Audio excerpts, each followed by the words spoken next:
In the past administration, our people felt very much marginalized more than they were ever marginalized. That was the reason that people were agitating for Biafra. But I can say today that we are well integrated into the mainstream of the nation Nigeria. And so we are very grateful to President Bola Tinubu. There will be no need for Biafra again. We are comfortable with President Bola Tinubu.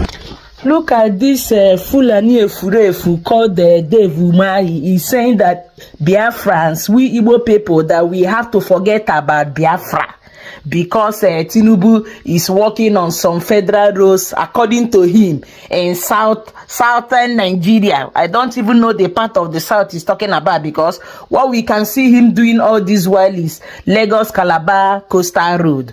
Lagos-Calabar Coastal Road is not Onitsha Road. It is not a